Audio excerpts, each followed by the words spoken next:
appeal in the matter of Ouajjou and Ahmad. Yes, Mr. Pickering.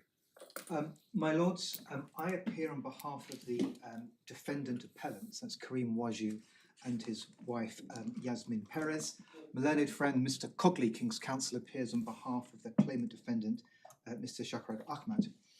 And as your Lordships will be aware, the matter before the court is the appellant's appeal against the committal orders made against each of the appellants by Dame Claire Mulder, sitting as a High Court judge on the 29th of April this year, Yes. which in broad terms arose out of the appellants selling a property in Madrid, contrary to the express terms of a freezing order. My Lords, as for the parameters of this appeal, what it does and doesn't cover, there are 5 short points to make, and these are uncontroversial. Lord, the first is there is no appeal against the findings of contempt. Indeed, the contempts themselves were admitted prior to the hearing before the judge. Lords, point 2, there is no appeal against the imposition of a custodial sentence. It is accepted that custodial sentences were appropriate in each case. My Lords, point 3, there is, however, an appeal in relation to those custodial sentences as to whether the appropriate sentence was to be immediate or suspended. In short, we'll be submitting that they ought to have been suspended. Fourthly, we also do appeal against the length of the sentences in each case. And my Lords, fifthly and finally, in terms of the parameters, there is no longer an appeal against the costs order. Your Lordships may have seen from the original skeleton argument, we had 11 points, the 11th of which related to costs. Yes. In fact, following my Lord Justice Mayall's order in relation to the stay, your Lordship doubted whether we had a right to appeal. On reflection, with respect, we felt that was correct, and we therefore decided not to pursue the matter. And indeed, correspondence was sent to all concerned on the 11th of October, making it clear that we were no longer or not pursuing any application in relation to costs. So in short, my Lords, as to where we are and where we aren't, it's 2 things. 1, suspended or immediate, and secondly, in relation to the length of the individual sentences. Yes. My Lords, in terms of the structure of my submissions, as your Lordships will have seen from the grounds of appeal and the skeleton argument, there are 10 grounds of appeal. And subject to the court, I was not proposing to take your Lordships through the background to the matter, but simply to go through each of the 10 points in turn. If your Lordships would like me to take your Lordships to the background, I'm of course very content to do so. Well, I think we've probably got a good handle on that. By all means, emphasise any particular points you want to as they come up, but otherwise proceed as you suggested. My Lord, in that case, I will simply go through each of the 10 grounds in turn, if I may. Yes. Well, the first of the 10 grounds is non-attendance, and we describe that as the judge giving undue weight to the fact that the defendants did not attend the hearing. And my Lords, in relation to this ground, I propose to do 2 things. First, to go through some of the relevant background on that specific point. Lord, then secondly, to go through how the judge dealt with matters and why, with respect, we say the judge got it wrong. So, Lord, first of all, the relevant background in terms of non-attendance at court. As the court will have seen, the defendants are a married couple, and they have 3 boys, now aged 10, 8, and 5.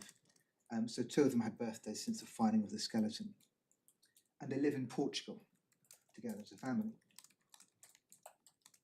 Lord, now this litigation has been going on for some 2.5 years, since spring of 2022. And over that period of time, there have been several hearings, quite a few in person. And they have not attended any of these. And that is not because they don't take the proceedings seriously. It's simply because they live overseas and have 3 children to look after. Now, my Lords, we fully appreciate that a committal hearing is of a completely different nature to that of a more normal interim hearing. We accept that in point entirely.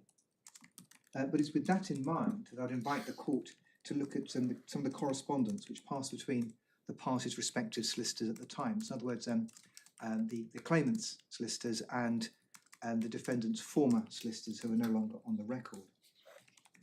Your Lordship should have two bundles. It's the core bundle and the supplemental bundle. I'd invite the court to look at the supplemental bundle, to a letter which starts at page 431. First or the second? Well, the first. The supplemental bundle is divided into two, at least for us, and the second volume begins at divider 21, if that helps at all, page 358. Well, in that case, it'll be supplemental bundle 2. And it'll be right towards the end, page 431.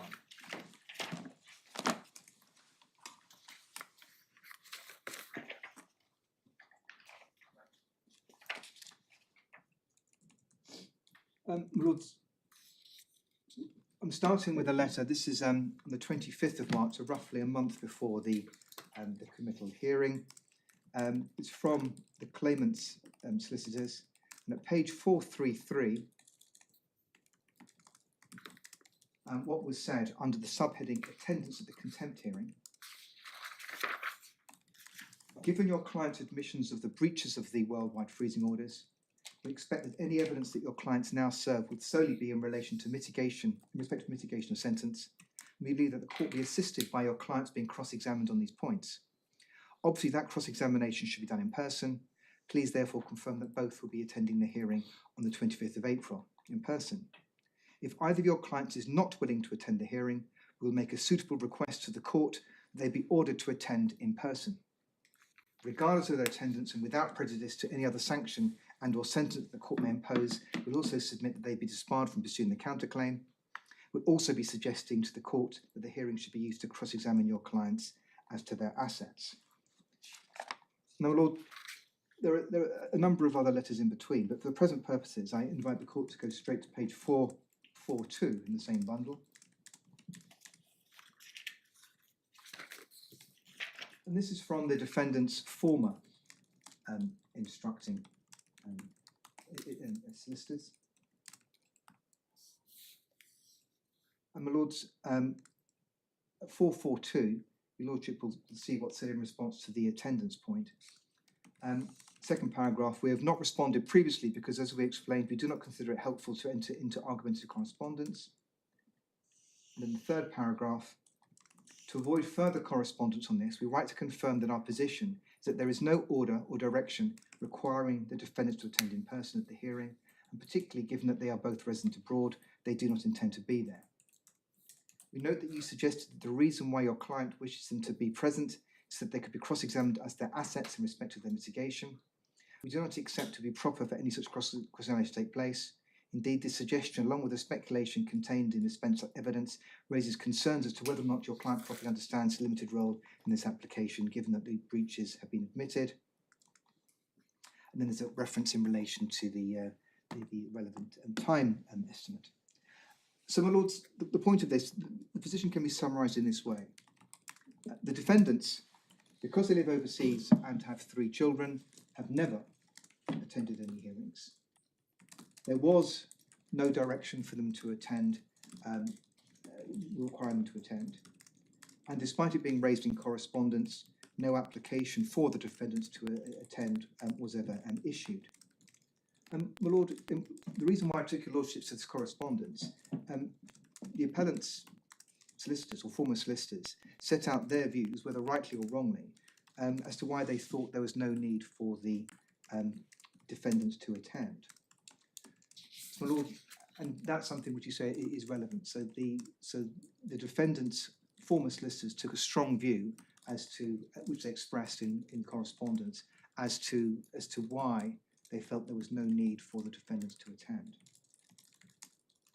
Might it not be said that there were some aspects of the defendant's evidence in mitigation which could appropriately be tested by cross-examination? For example, Ms. Perez's suggestion that at the time, it didn't occur to her that what she was doing was in breach of the freezing order, something which the judge didn't accept and which, on the face of it, might be thought a rather surprising thing, given her background, and therefore legitimate to be tested by cross-examination. And the consequence is that if she doesn't come, or if she doesn't have at least remote attendance, then that evidence is untested, and the judge has to consider whether to give it any weight.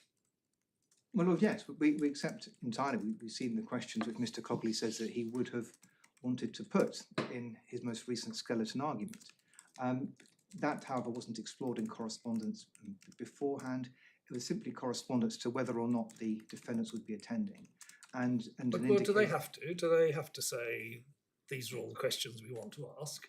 Isn't it enough they say, we want to cross-examine your client? And then if the clients don't come, they take whatever the consequences of that may be.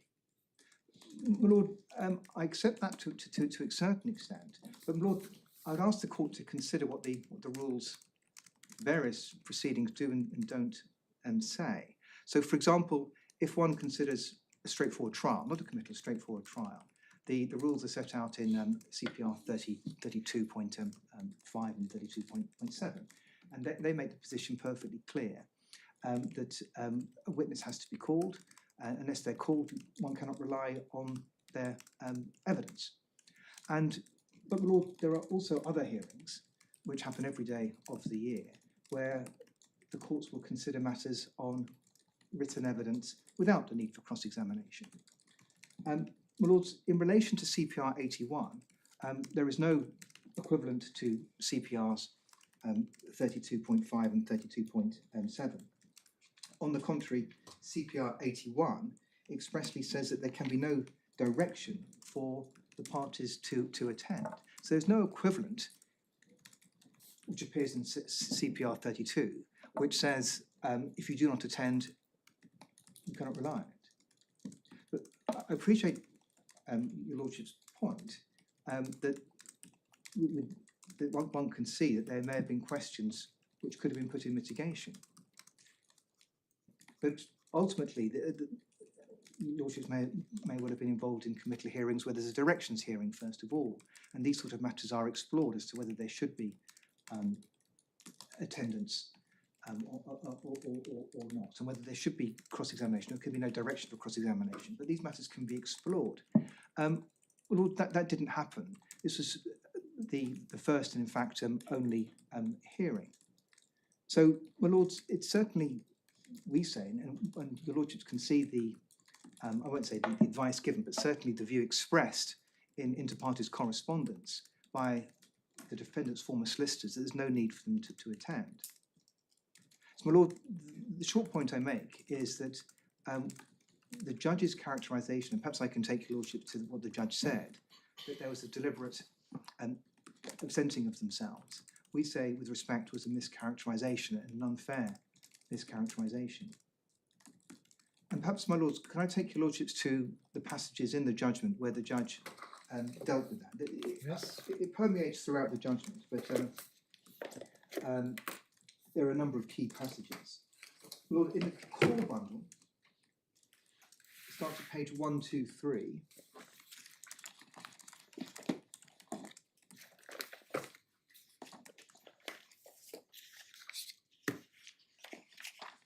Yes. I invite the court to look first of all at paragraph 16. In my view, the weight to be given to the witness statements must be assessed both against the contemporaneous documentary evidence and in light of their inherent plausibility against the known facts, and reference to the criminal standard. There's no challenge to that. That's clearly, we accept that's correct. But paragraph 17, in addition to in assessing the weight to be given to the witness statements, I take into account the absence of the defendants from the hearing. It was submitted to the defendants that the defendants had not previously attended hearings in this matter, but it seems to me that the nature of this hearing, which may result in an order for their imprisonment, was of an entirely different nature to other hearings in this matter.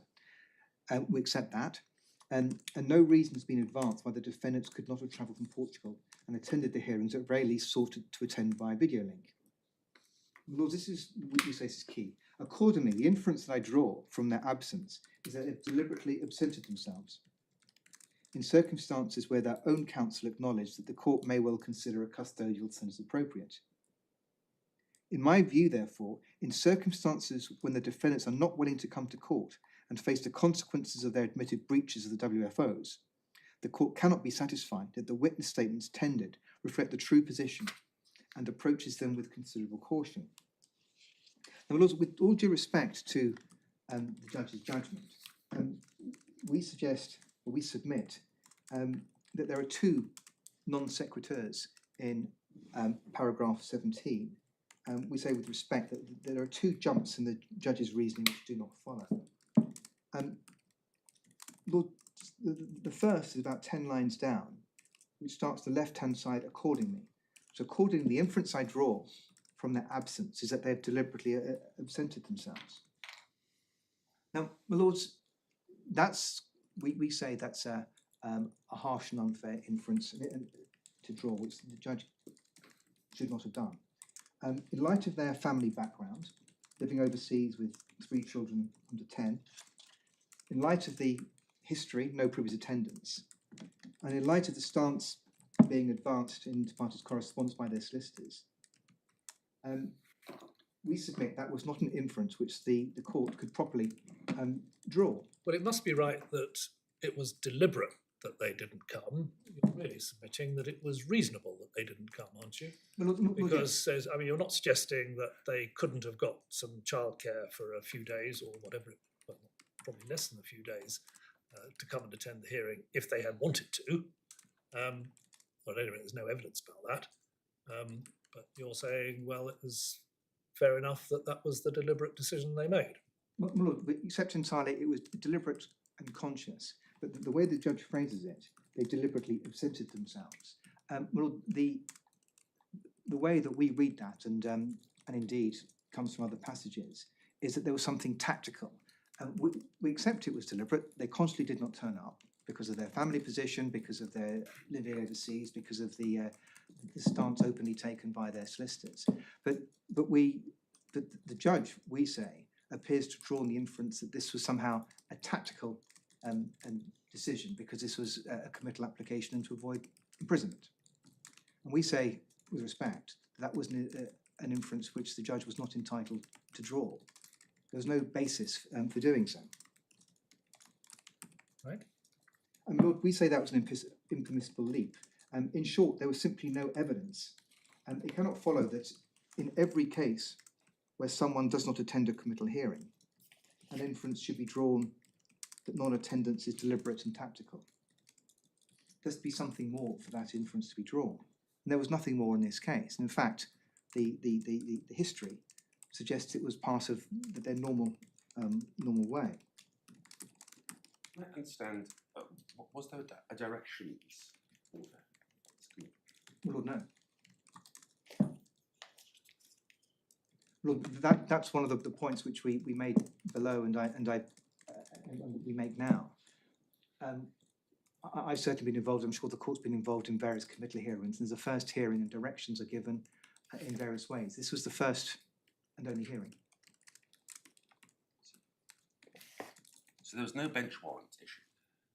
Lord, correct? But then presumably bench warrants would be rather useless when the clients are abroad. My Lord, in one sense, yes, my Lord.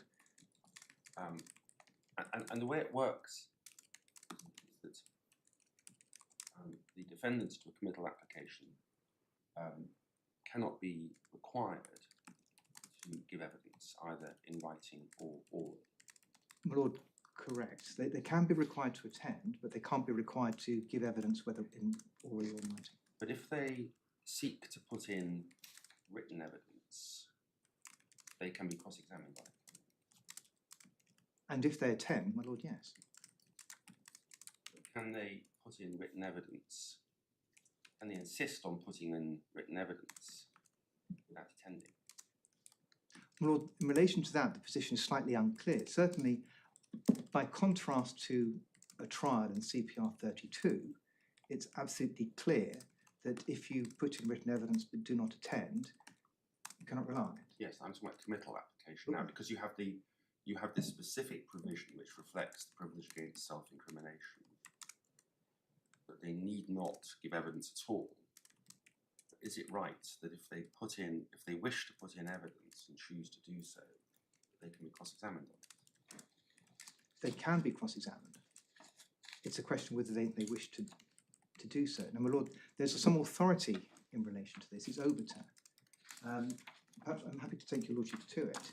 It's in the decision of Sir Anthony Mann in the Ispelen case. I'm happy to take your lordships to that, because that sheds some light.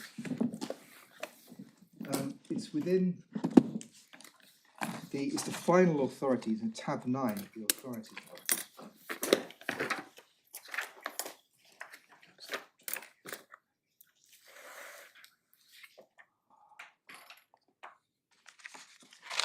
My lords, apologies. We don't have that case. We only have the Court of Appeal in relation to this particular point.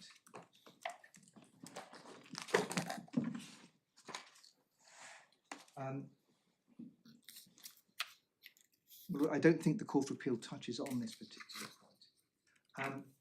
But in short, there are, from recollection, Sir Anthony Mann doubted some of the what would appear to be perceived wisdom in the White Book and previous authorities, and questioned what the true position was. But there is no clear indication. Well, Lords, perhaps I will endeavour to find that case if time permits. Take your lordships through that position. But what we certainly say is that CPR 81 has no express equivalent of as it appears in CPR 32. So the consequences are not clear. And I think it's fair to say that when Sir Anthony Mann addresses this question, it's Overton, and he just expresses doubt as to what appears to be the position.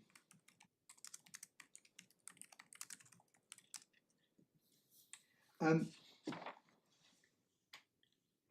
what we say here is in that paragraph 17 of the judge's judgment, I said that there were two impermissible leaps.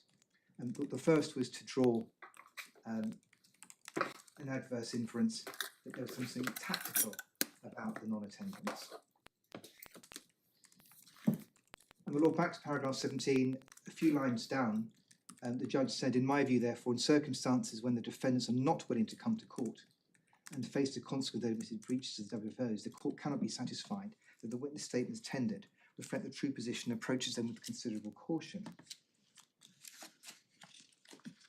Was there an application to cross-examine them? Lord, no. The high point was the correspondence I took your lordship to. If I could go back to that in the supplemental bundle. No, but that was before the hearing. Lord, yes.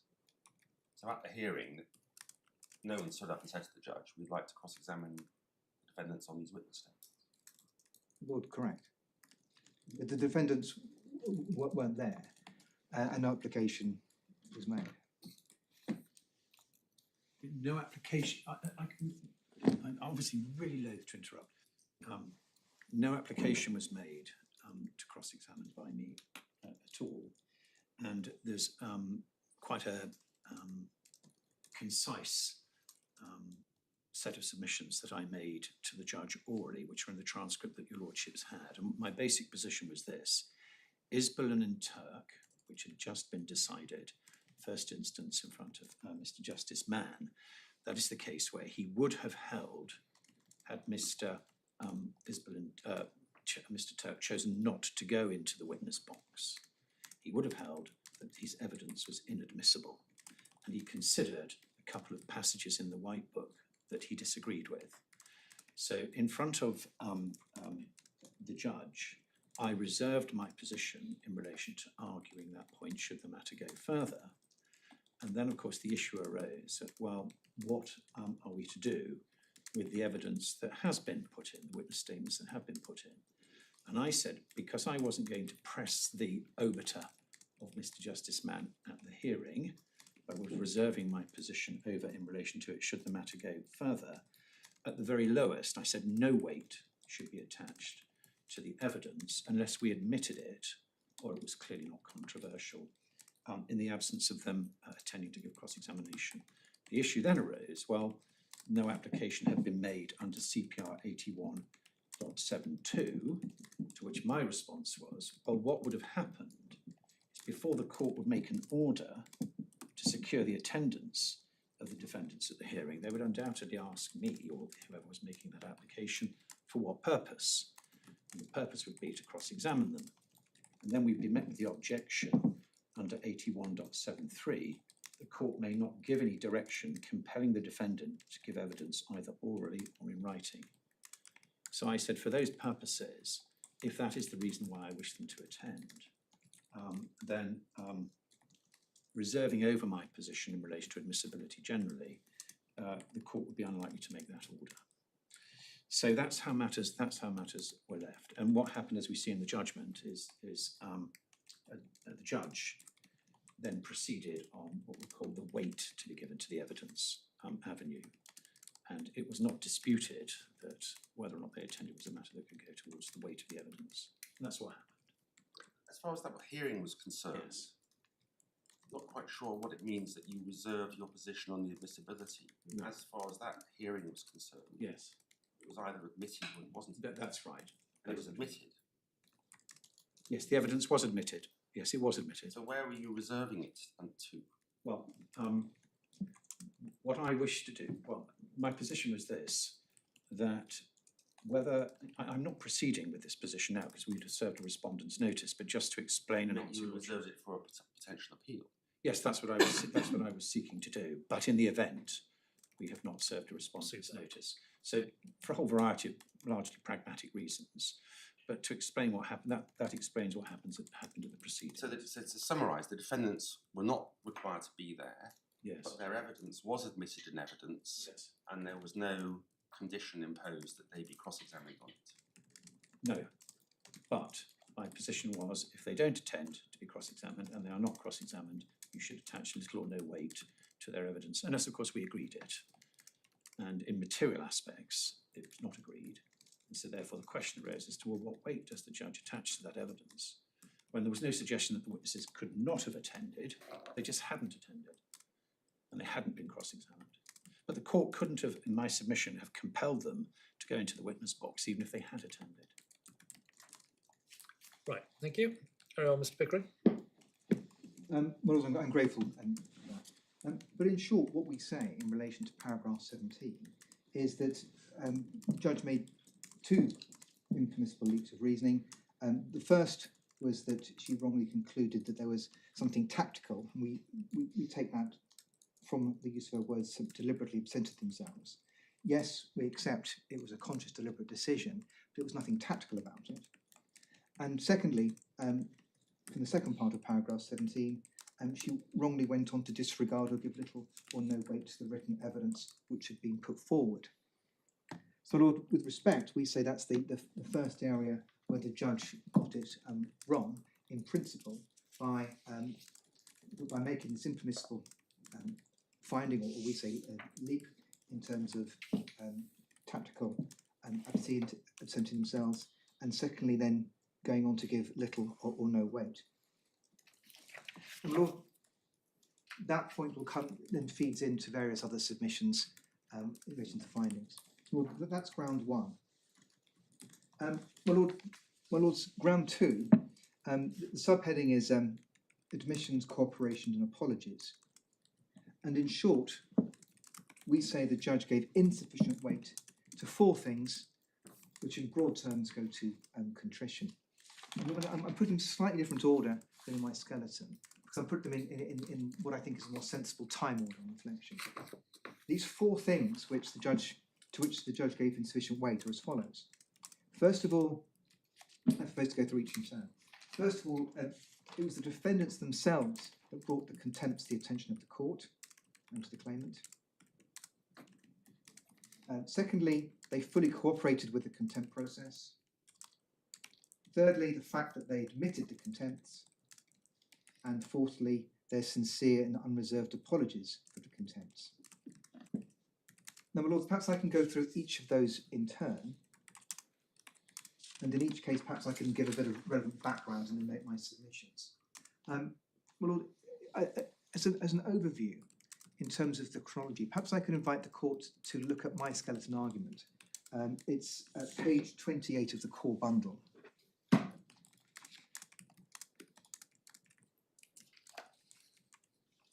Yep, you're on paragraph 18, aren't you? Lord, I'm going to actually start on paragraph 20, subparagraph 23 on the same page. Okay. I invite the court to consider these aspects of chronology. So it was on the 20th of November, so roughly a year ago, that defendants' former solicitors were informed on the 27th of October 2022, in other words, 1 year previously, the second defendant, Ms. Perez, had sold Madrid property. On the following day, the 21st, they wrote to the court, copying in claimant solicitors, stating, yesterday evening we were instructed that prior to our being retained this matter, on the 20th of October 2022, Ms. Perez sold the property. Then, on the 29th of November, Ms. Perez filed and served on a voluntary basis her fourth witness statement, explaining the position. I don't propose to take your lordships to that now. Amongst other things, she stated that she was in the process of compiling details of the monies which she had received and the payments which she had made from these. So this is again before any application for committal had been issued. Subparagraph 25, in accordance with the above indication, on the 8th of December, Ms. Perez filed and served an account of funds received and payments made. These showed that over the period following completion, while Mr. Ouajjou's expenditure was some £17.78 per week, and therefore just within the 2,000 weekly limit, Ms. Perez's expenditure over the same period had been £2,162, and therefore just over. And it's that expenditure which was the basis of the third contempt. Well, what if you combined the figure, would it Just under 4,000. be under? Yeah. And in fact, a bit of background, since the skeleton arguments, there's a discharge application. The discharge application failed, but various variations were put forward and agreed, including now, from recollection, I'll be corrected if I'm wrong, is that there's now a combined limit, and it's a monthly limit, because payments aren't on a smooth line. There are various things to pay which come in. And so the total sum, i.e. is exactly the same, the expenditure, but rather than being £2,000 individually per week, it is now the equivalent figure for both of them globally over a month. Okay, thank you. To allow for those the bumps in weekly expenditure. So my lord, that was the 8th of December. And perhaps I can take your lordships to that document. It's at page 123 of the supplemental bundle. So I think that's in the first supplemental bundle.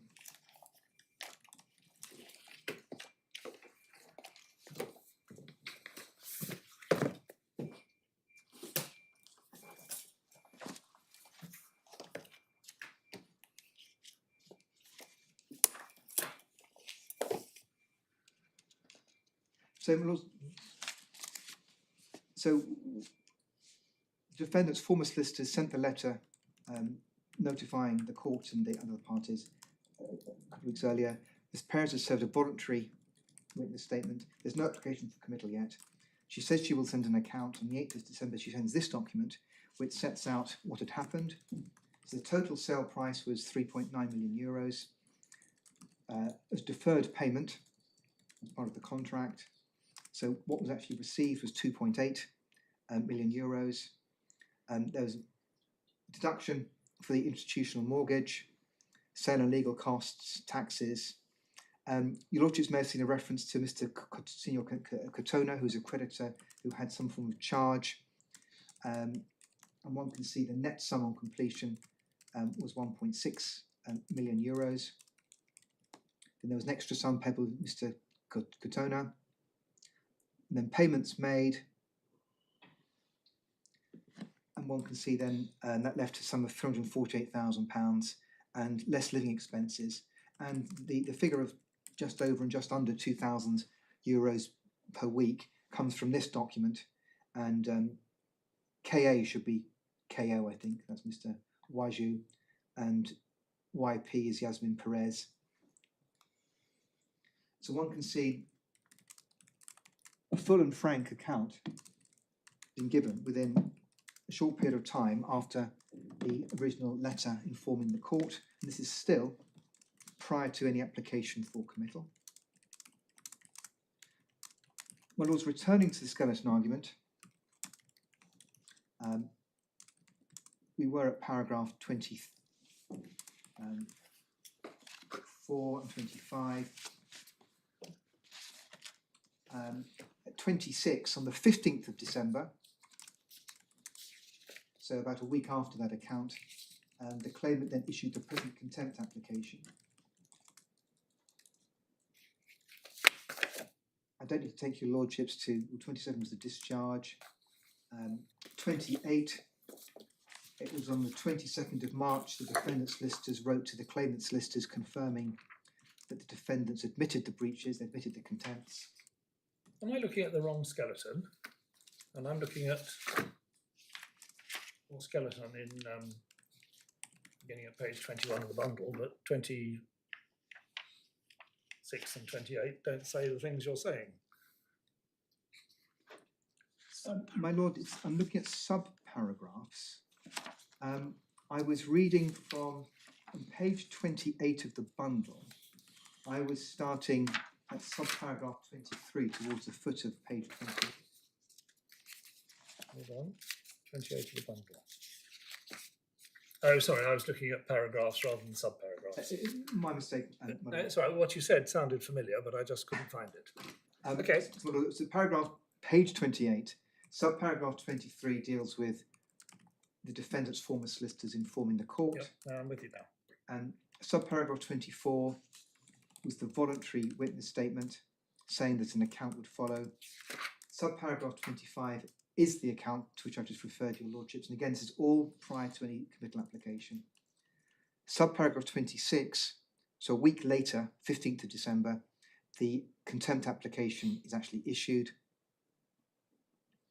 27, there's the discharge application that doesn't concern the court. Sub-paragraph 28, it's the confirmation that the defendants would not be disputable, they would be admitting the breaches. 29, there are witness statements which I'll refer, containing apologies. And 30, so a week or so before the hearing, there's another witness statement which exhibited an updated account of the sums. My lords, perhaps I could take the court to 257 of the supplemental bundle.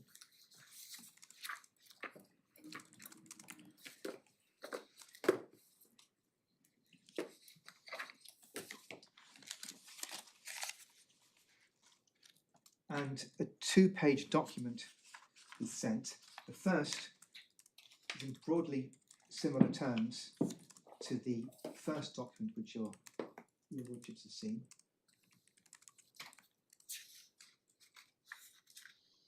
And the second is the details of receipts and distribution of the sale proceeds since the 14th of November, so updating. Your lordships will see at the bottom of page 257 there had been a balance of 419,000 odd euros. And so this document at page 258 continues, it starts with that balance. Your lordships can see that a further £200,000 of deferred consideration was received, had been received. Most of which seems to have gone to the lawyers. Your lordship, yes. Your lordship can see deductions for legal fees and living expenses and setting out the balance. So Lord, that's the relevant background to these 4 points I'm about to make in terms of what I generally call contrition. The first of these, the 4 points which I say I invite the court to find that the judge gave insufficient weight to. And the first of these is the fact that the defendants themselves brought these matters to the attention of the court. Now, my lord, there's been some controversy as to what the true position is. And in relation to this, I'd invite the court to look at the claimant's solicitor's evidence, and it's the first affidavit of Miss Spencer. It's in the supplemental bundle at page 124. I think that's the first supplemental bundle.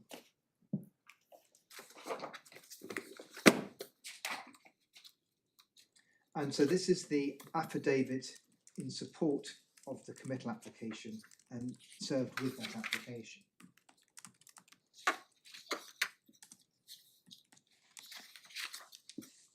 It starts at 124.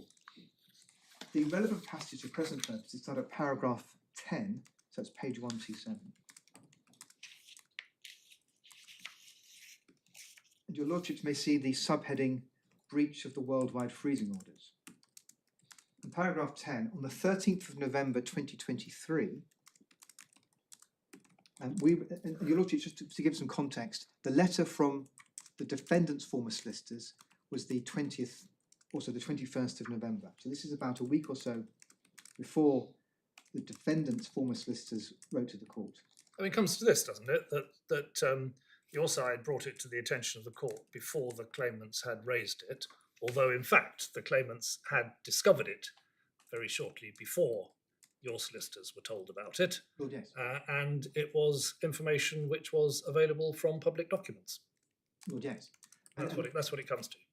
Lord, that is my submission. Yeah. And the claimant seems to suggest it goes further than that, and perhaps I could just clarify that.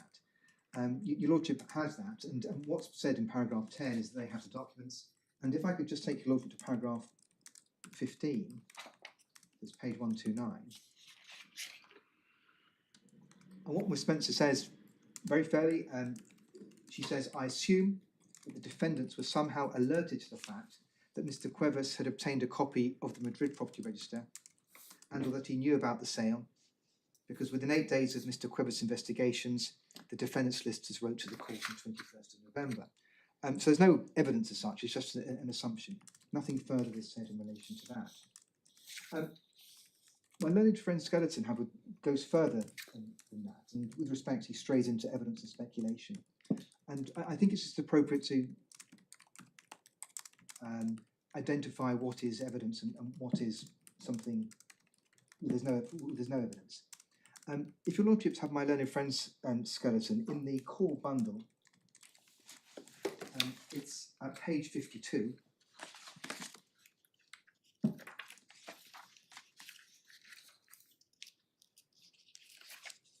Under the subheading Facts, 13.2, my friend says, it appears the defendants did not tell their solicitors until the 20th of November that they had sold the property. One of the curiosities of defendants' evidence is that they chose not to explain why they suddenly decided to put their lawyers in the picture. By contrast, the evidence of Miss Spencer is that in November 23, the claimant's Spanish lawyers found out about the sale and tipped defendants' lawyers off. And Lord, that the claimant's Spanish lawyers found out, we accept that evidence. But Miss Spencer did not say that they'd been tipped off. This, according to Miss Spencer, is what prompted defendants to confess to the sale and to deal with the fallout from their contempts.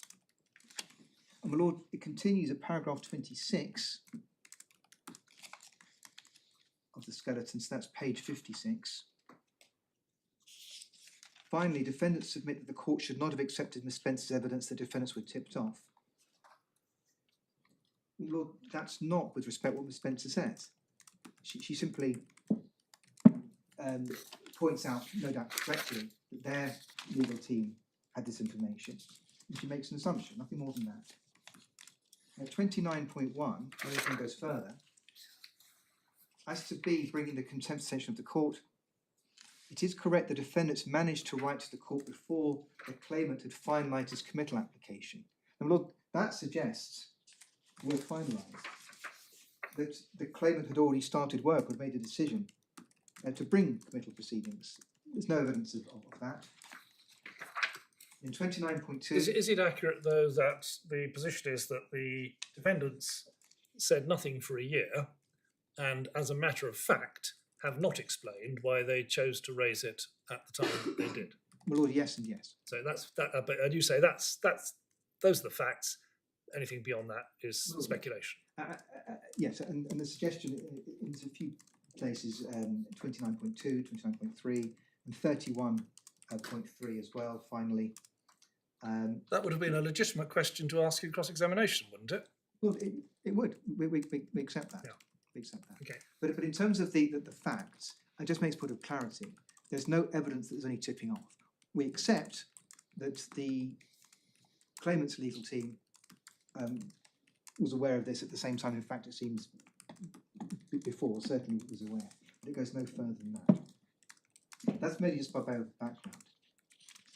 But what there is evidence is that the defendants did bring this to the attention of the claimant and the court. We say that's consistent with their lack of appreciation that they had really done something wrong. Misguided, yes, we accept that what they had done was wrong and misguided. But this is not the work of fraudsters seeking to keep something quiet.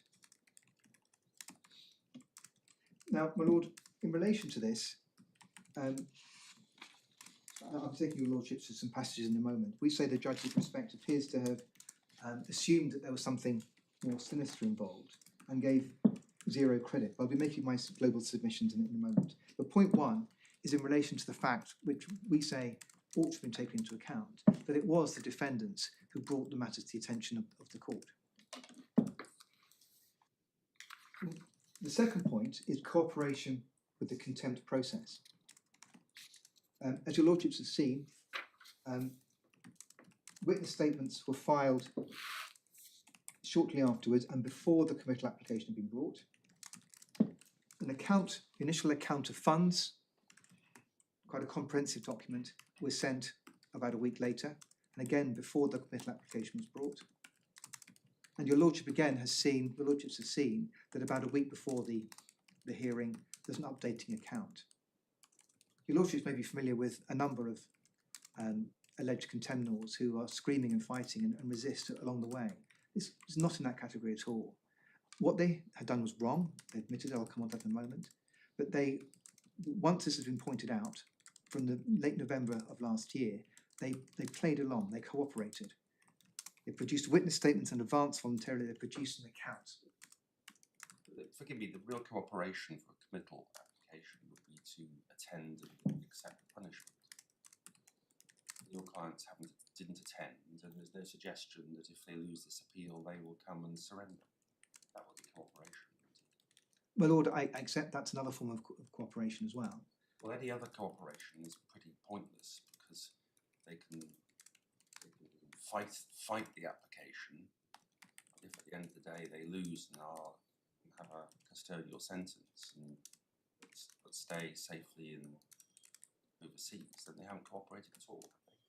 Well, with respect, this goes back to my first point about attendance. This is the first hearing. There's no direction for them to attend, and we accept there must be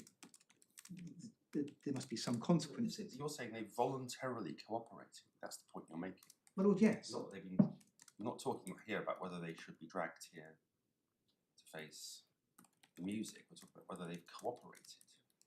And as I understand it, the clients remain in Portugal and everything's carried on, and if at the end of the day their appeal is dismissed, they will remain in Portugal, and all of this will be instead for naught. My lord, so there's no cooperation. Well, I accept there's been no cooperation in the sense they haven't attended, but I would not accept your lordship's characterisation that there's been no cooperation at all. In fact, in terms of the process, they cooperated by giving us certain information prior to the committal application. Then they filed statements and an updating account. I accept that, as at the time of the hearing, they didn't attend. So to that extent, I accept. But it'd be wrong, with respect, to say there was no cooperation at all. These were not litigants who were not accepting or submitting, accepting this as a valid procedure. They were submitting evidence, and they volunteered information, and not just lip service, a proper account and an explanation. So we say there is cooperation for which credit ought to have been given. My learned friend in his skeleton says that for this we seem to want a gold star and that no credit should be due. With respect, that we say that's contrary to principle. Cooperation is a factor which ought to be taken into account. I accept your lordship's observation that we did not cooperate in terms of tenets of trial, but we did cooperate as the procedure went along. So we say that's a second matter. Well, the third matter, we then come to the admission of the contempts. They admitted the contempts. It was the 22nd of March, and so roughly a month before the, just over a month before the actual hearing. And the result was that the hearing was not required for whether or not there had been contempts. It was limited to sentence and mitigation. Now, my learned friend said, and the judge accepted, this was very late in the day. We accept that. It's late in two senses.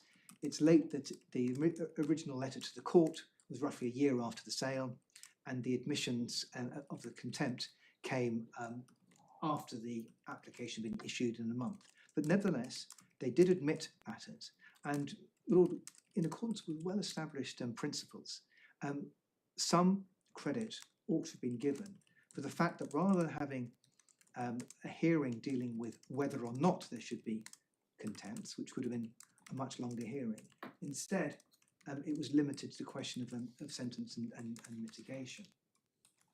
So, my lords, while we accept that this was not an early admission, there was nevertheless an admission in good time, such that credit ought to have been given to a certain extent. And my lord, the fourth point in this contrition section is the sincere, unreserved apologies.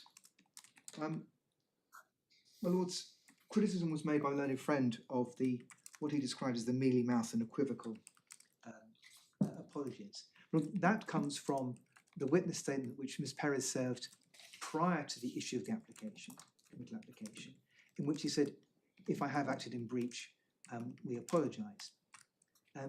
That was in the conditional terms. However, the later evidence your lordship no doubt seen, as I can take here to that, is unconditional and unreserved and sincere. The judge, however, gave, again, no real credit in relation to that.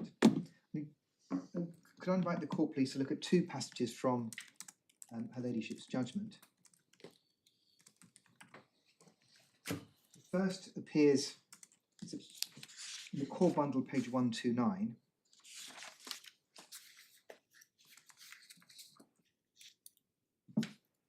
It's a paragraph 43.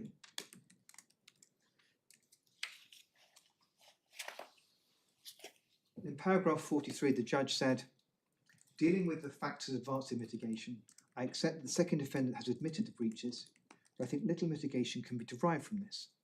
The sale was a matter of public record and, as noted above, was apparently discovered in any event by the claimant's lawyers prior to the admission. It would be difficult to see how, in the circumstances, the second defendant could have done anything other than admit the breach. As to notification by the defendant's lawyers of the sale, they appeared to have notified the claimant's solicitors and the court as soon as they became aware of it. This was only in November 23, whereas the sale had taken place over a year earlier in October 2022. There was therefore no early admission by the second defendant for which she should receive credit. The so-called voluntary provision of the fourth witness statement was in reality forced on her to explain what had happened. And my lords, one further paragraph, if I may, paragraph 51.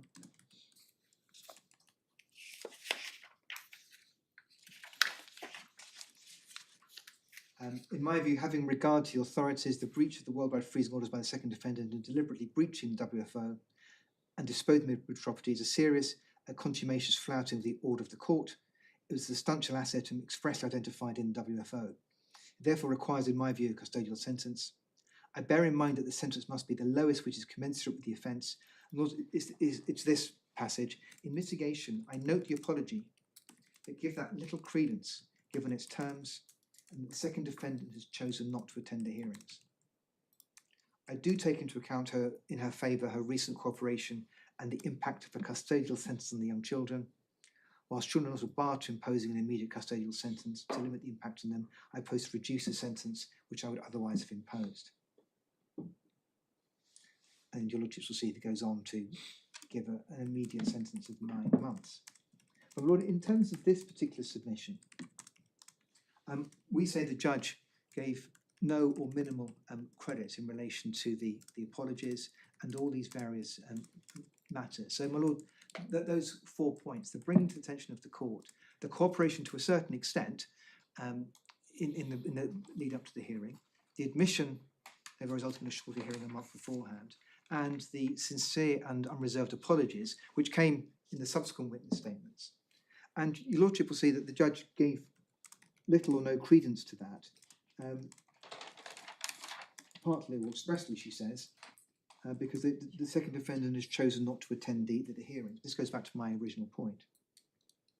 So what we say with respect to the judge is that there were clearly factors which ought to be properly taken into account.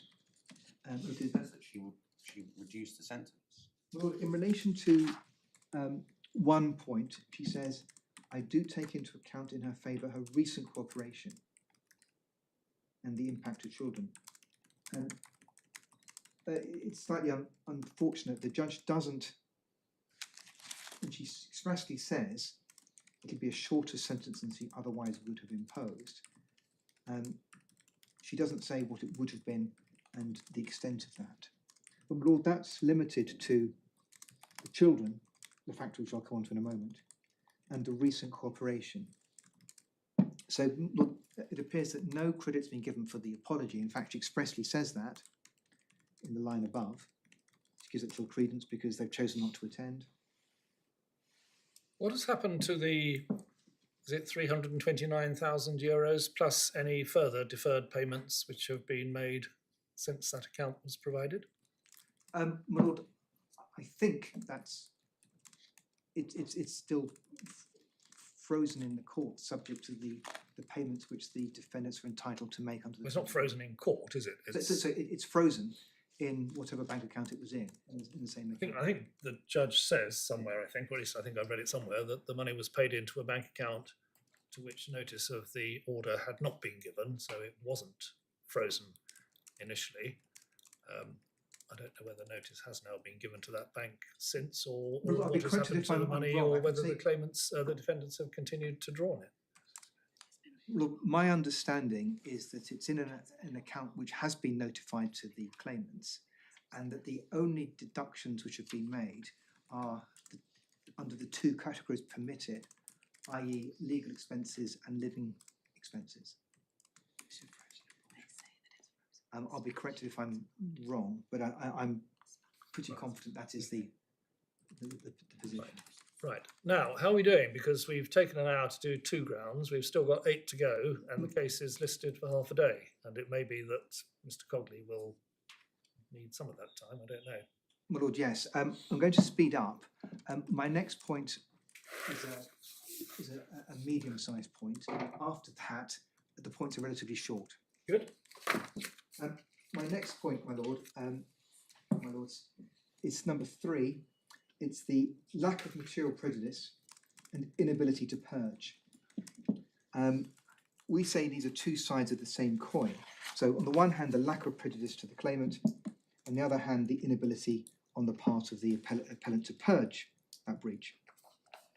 Well, lords, first of all, in terms of the hard facts of material prejudice, we say that the breach, as wrong as it was, we accept it was absolutely wrong. It did not, in fact, cause the claimant to be in a materially worse position. Perhaps I can explain that.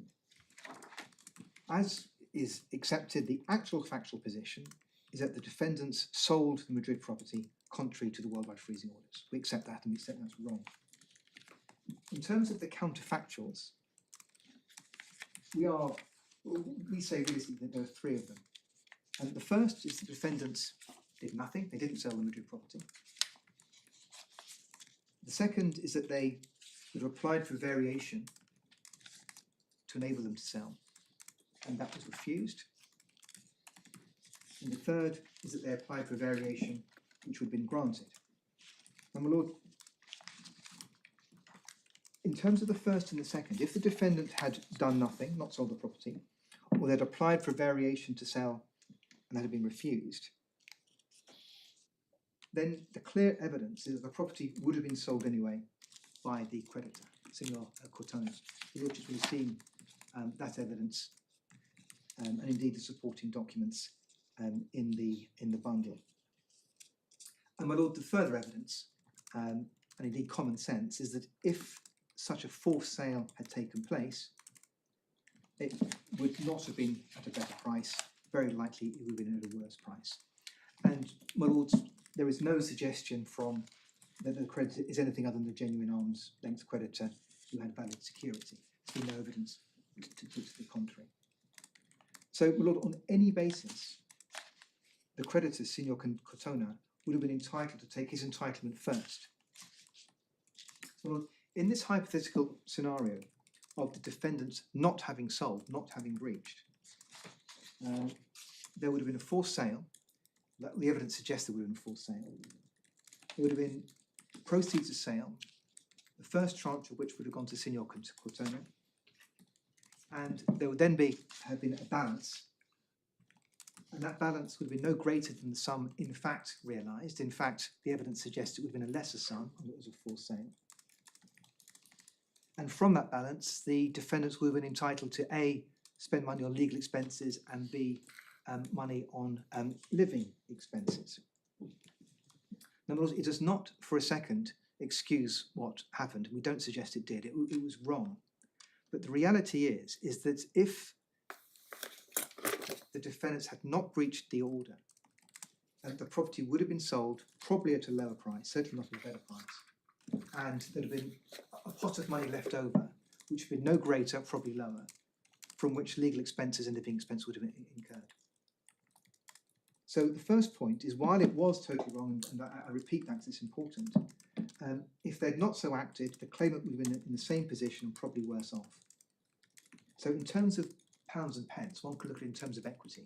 When the claimant's obtained his freezing order over over assets, including Madrid property, there was a certain value to the Madrid property. It was a net equity. It was the value of the property. You're saying the same thing over and over again. Well, Lord, your lordships have the point. So it doesn't excuse it, but in fact there was no material loss to the defendant. Well, the other side of the same coin is the ability to purge, which is obviously an important consideration in terms of any committal application. Where someone spends or breaches a freezing order by spending money, and the starting point is for the contempt law to restore the money. That's the way to purge, to restore the money. But that could not happen in this case because the money's gone on legitimate creditors, institutional mortgagee, and a secured creditor, and legal expenses and living expenses. So why are we to assume that the proceeds are the defendant's only source of funds for living expenses? I mean, before the property was sold, they were meeting their living expenses from other funds, presumably. Lord, I don't know, and there's no evidence to that effect, but one can assume There must not be. from the proceeds. It was not from the property, Lord. Yeah. No, but now they've changed their minds and are diminishing the value of the proceeds, rather than drawing on whatever they were drawing on before. Lord, yes, one can readily imagine that there's a finite amount of money for most people, and this litigation was quite a draining matter. There's no direct evidence as to how they were funding their living expenses or their legal expenses prior to November 2023. Presumably one or both of them was working and earning, or dealing and transacting in some way to produce income, and the freezing order doesn't stop them doing that. So why have they switched to drawing on living expenses from this fund? Lord, I cannot answer that. There's simply no evidence. It would be speculation. Okay. There's simply no evidence. But my lord, in terms of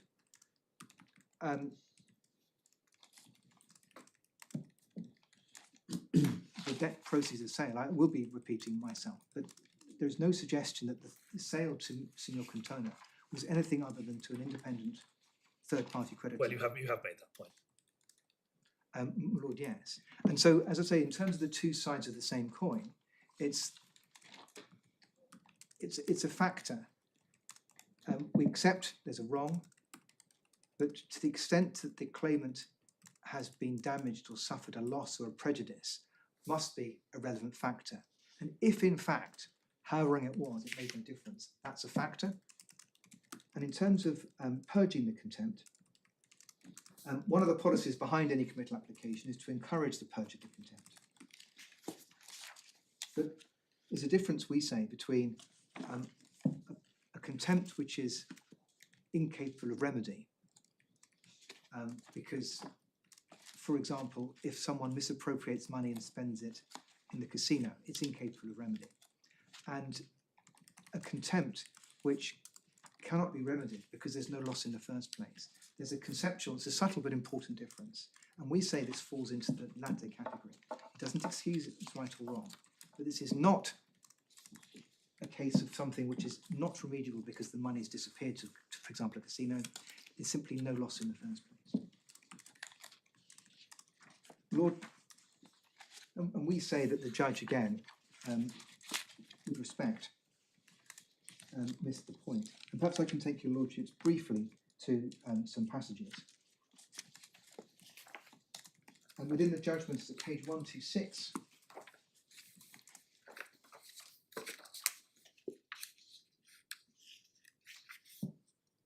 at paragraph 30,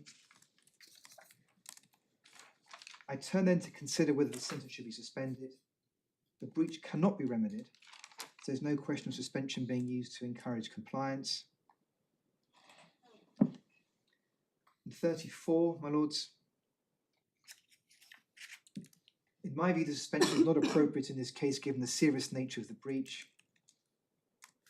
It's 4 lines down. Further, given the breach that has occurred is not capable of remedy, a suspended sentence in this case would not be for the purpose of encouraging compliance.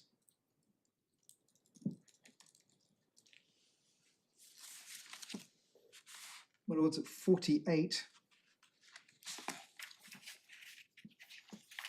it was submitted in effect that the sale was to the claimant's benefit because otherwise the Madrid property would have been sold at a discount and the second defendant could have obtained a variation of the worldwide freezing order to allow this.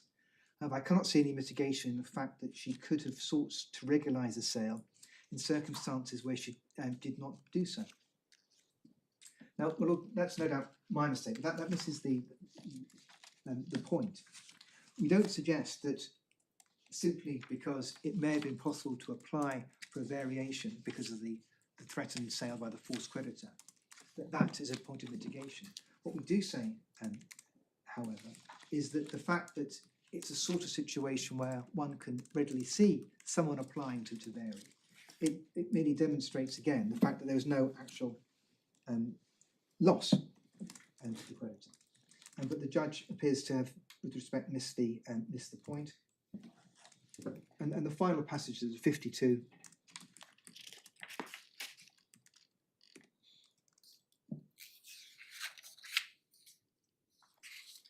And it's the first few lines, is the third sentence. The breach of the order by D2 in relation to the sale does not warrant a suspended sentence in order to encourage compliance, as the Madrid property has been sold and the breach cannot be remedied.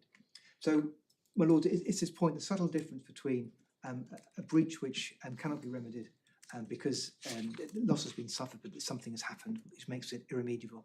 You made that point. My lord, yes. I move on now to point 4. I can take this relatively quickly. This is prison overcrowding. We've referred to a couple of authorities. There's the Tom State Authority, which is it's the first tab. I'd invite the court to turn to page 13.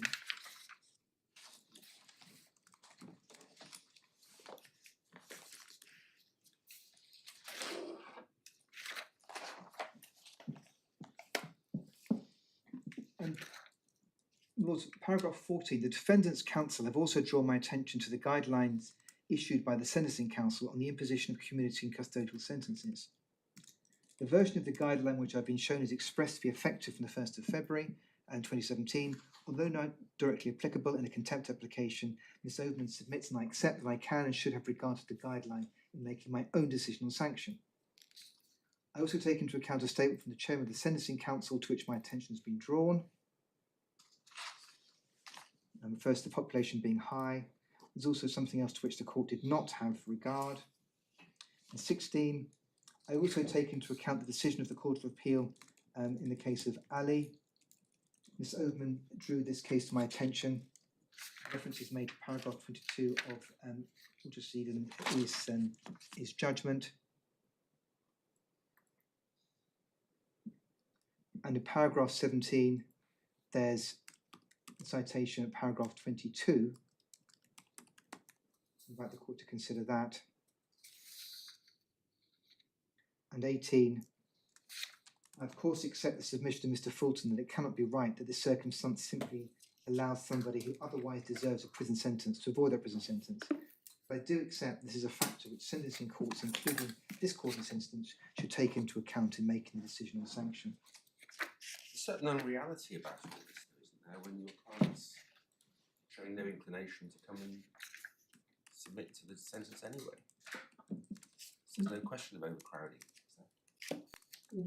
My lord, it's, I accept that they are not in the jurisdiction, but we don't say there's a lack of reality with respect. I simply had, there is simply no evidence as to what their intentions are following this appeal. Simply no evidence at all. One can make inferences, I If suspect. you're going to say that this that it's a ground that there's overcrowding, presumably you have to say to us your clients would intend to comply with a sentence and go and serve it. That's why there would be overcrowding. Can you say that? Well, look, what I'm unable, I have no evidence, I have no instruction to that effect. So why should it be taken into account? Well, my lord, what we say is that when considering whether a sentence should be immediate or suspended, a factor should be the fact that there is, as well established, overcrowding in prisons. It's a factor. It shouldn't be determinative, but it's a factor to be taken into account. What did the judge say about this point? Well, perhaps I can take your lordship to that. It's at paragraphs 30 to 34. And Oh yes, I remember now. And I also referred the judge to the sentencing bill, which it remains merely a bill, so it's not yet law. I don't make too much of the sentencing bill because I accept it's not law and it may never be. The most I say about the sentencing bill is that it merely, it's entirely consistent with the recent trend in sentencing. Your Lordship may be aware that in relation to the sentencing bill, the proposal is that for shorter sentences, unless there are exceptional circumstances, they should be automatically suspended. That's the Well, you standard. mentioned Sentencing Council guidelines, but the courts take no notice of them until they are in force. They don't take any notice of draft guidelines. And I'd have thought the sentencing bill is in the same category. Lord, yes, I accept that. So merely it's consistent and it shows the trend. But I can't take the sentencing bill any further than that. But the two authorities do show courts taking into account. And how the judge dealt with it, it's 30 to 34, my lords.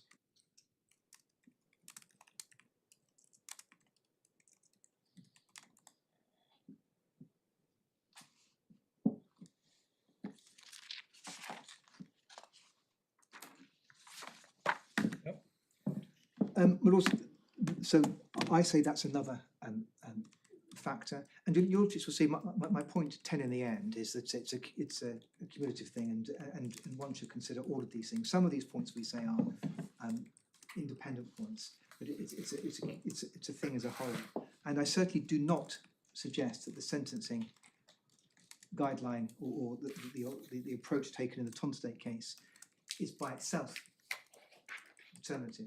But it's another factor to be taken into account. My lords, the fifth point is the impact on the defendant's children. As I've indicated, they're now aged 10, 8 and 5.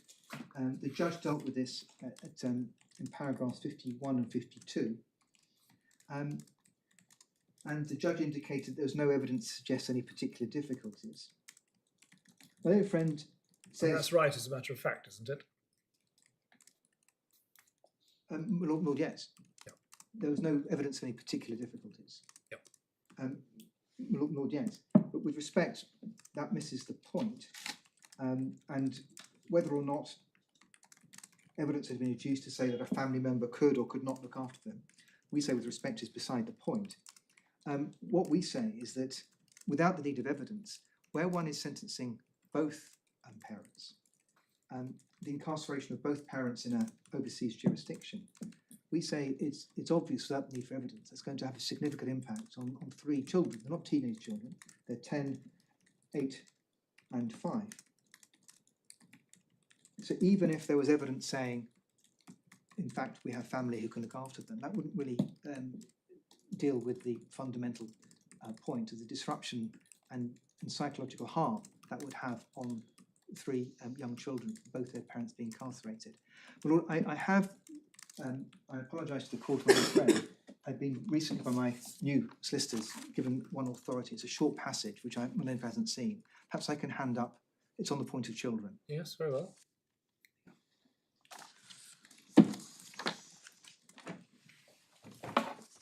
I mean, while you're doing that, the judge does expressly say, if it had not been for the children, at least in Ms. Perez's case, it would have been a higher sentence. So she certainly has taken into account impact on children.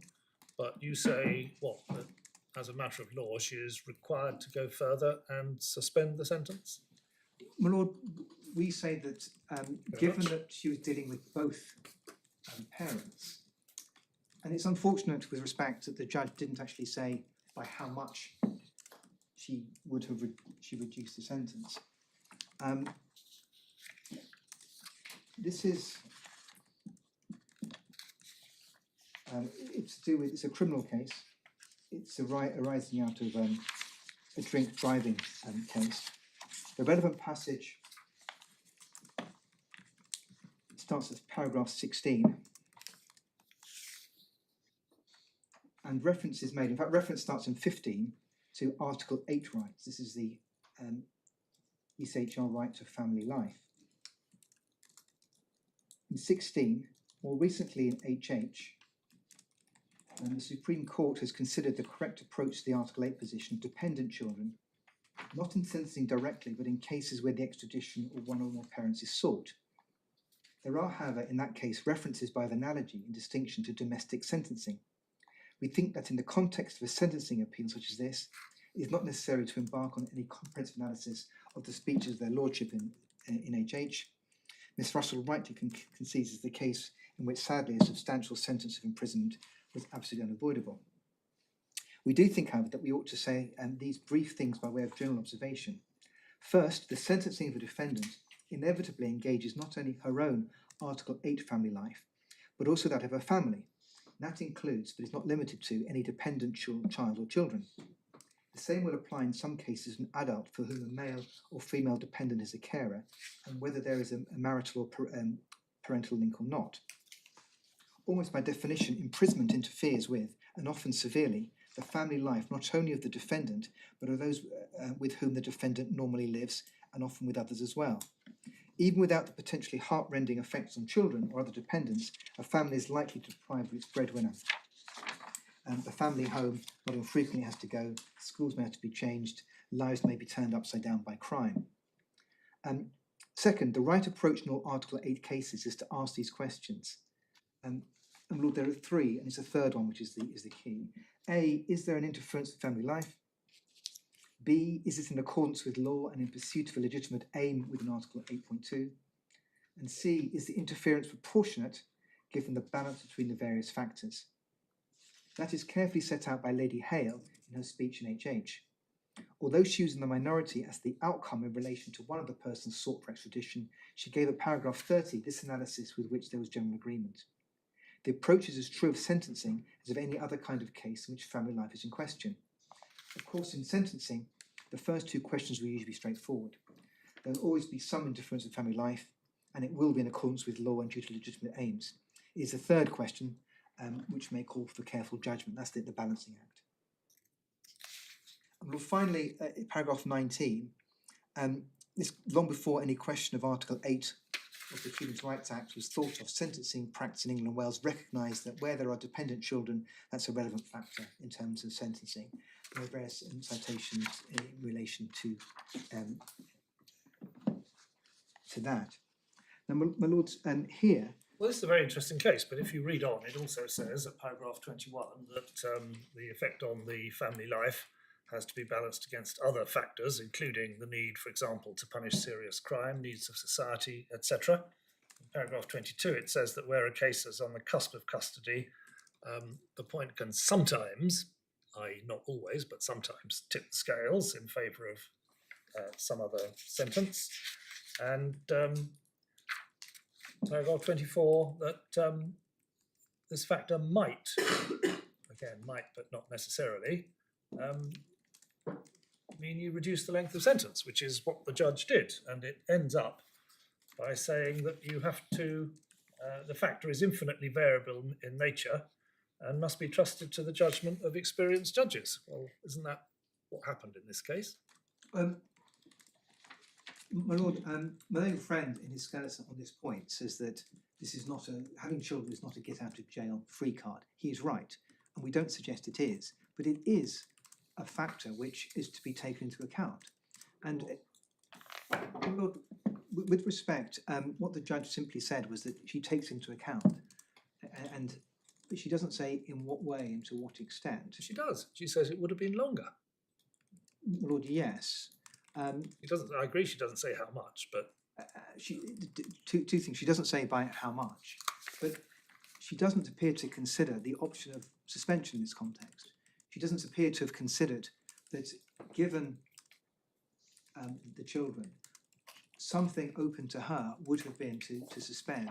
That's something which doesn't appear to have been considered by the judge, and that's where we say, with respect, she fell into error. She considered only the length of sentence and not the questions of suspended on.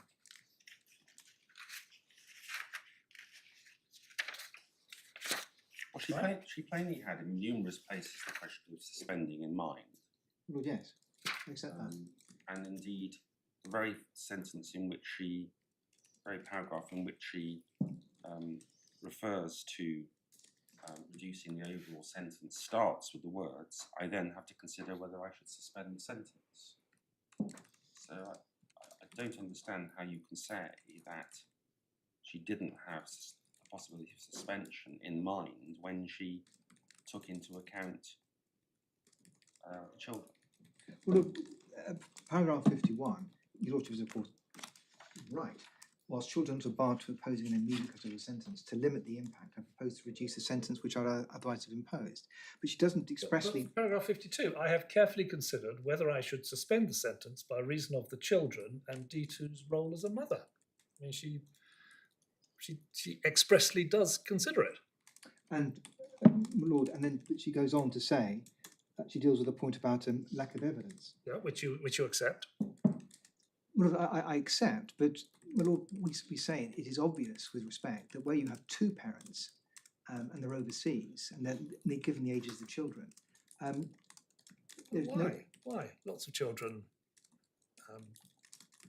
go to boarding school for several months, and even a 9-month sentence, you only serve half of it.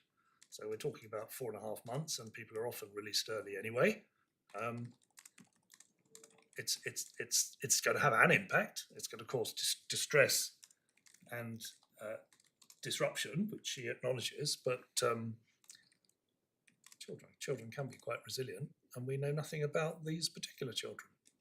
Well, I accept entirely. There is no evidence. Maybe their grandparents live in the same house.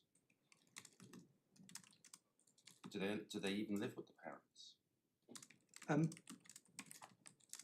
There's no evidence. My instructions are that they do.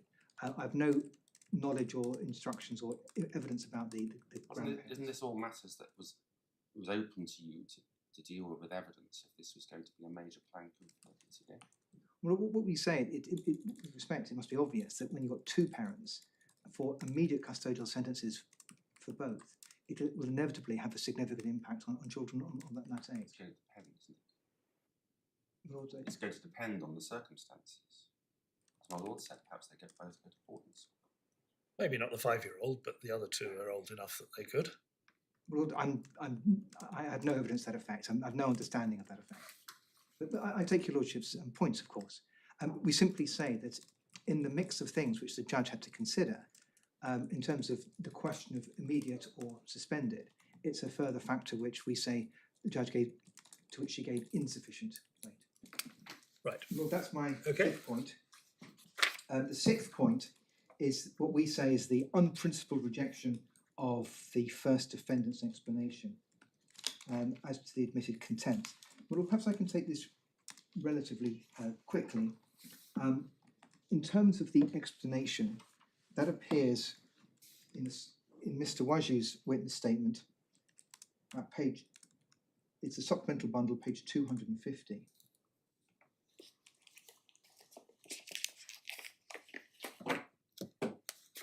So that will also be in the first supplemental bundle.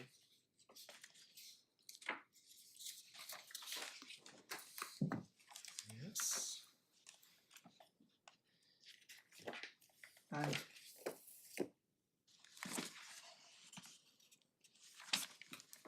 at 250, he explains in paragraph 5 that consider the possible move to the UK.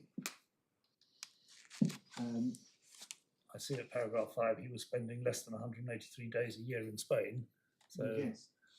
for quite a lot of the year he wasn't seeing much of his children. Well, Lord, I'm not. Well, Lord, I don't know if that follows. Well, unless they had a peripatetic life. Lord, yes, I simply. I don't know. Anyway, 6, our plans as regard were put on hold due to COVID. November 2020, consult our tax lawyer, discuss within the separation of our assets. Following the advice of the tax lawyer, it was decided I would move to Portugal rather than the UK, which would enter in a formal separation of our marital assets. The decision was taken in 2021, long before the current proceedings were started, and those proceedings and their subject matter form no part of our consideration. And he refers to Ms. Perez producing exhibits of correspondence in summer 2021. And for completeness, my lords, that correspondence appears a bit earlier. It's at page 244, just a few pages earlier in the bundle. the judge accepts that there was correspondence about separating assets, and there was this previous plan, but paragraph 10 is the number, isn't it? And that's evidence the judge didn't accept. And you say what, that she should have done? Well, Lord, yes, we say it was an unprincipled rejection. Again, because of the lack of the non-attendance, the judge appears to have given no significant weight to that evidence. So, and again, we say the way the judge dealt with that, in other words, to entirely reject and give no weight to explanation, albeit she accepted there was correspondence, we say that was not something with respect, that was outside of what the ballot exercise which he should have undertaken. And my lords, that's in paragraphs 24 and 25 Of the judgment. of the judgment. So it's page 125.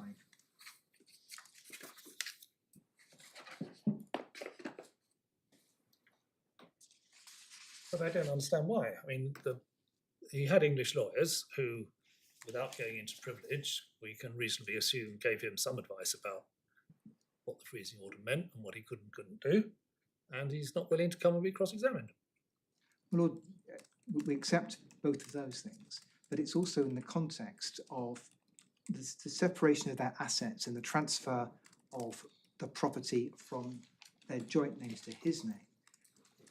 He says that arose as a result of conversations long before these proceedings, and for which there is A, his evidence, and B, documentary evidence supporting that, which has been Yes, exhibited. so the judge accepted that.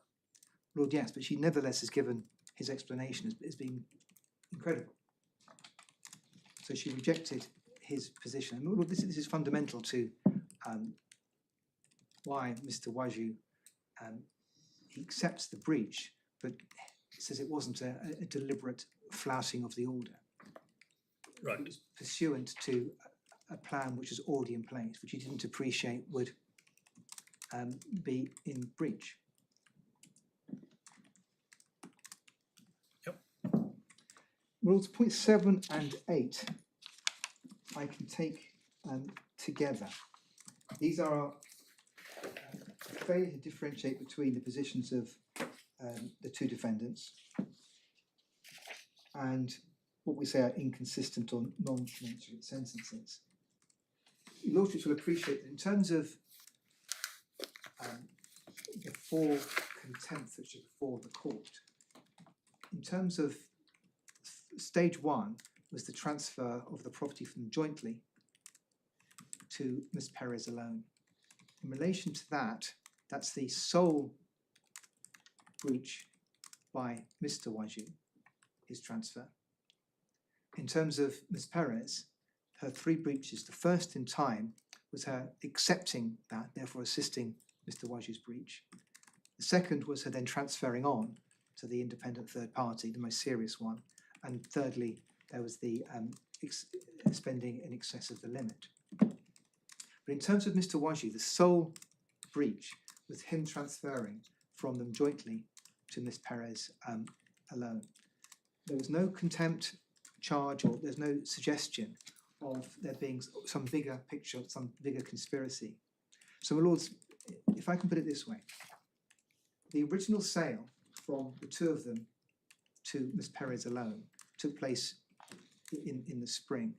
If the contempt proceedings had been brought just then, so the property was owned just by Miss Perez, we respectfully suggest there's been no question of an immediate custodial sentence. The property had simply gone from one of them, so to 2 of them, to one of them, consistent with the tax advice which had been given in previous years.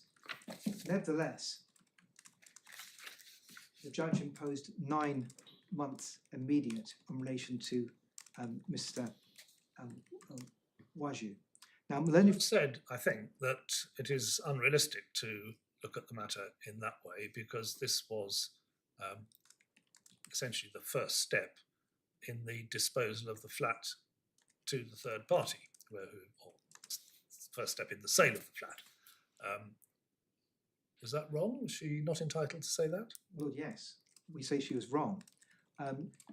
There are 2 possibilities here. Either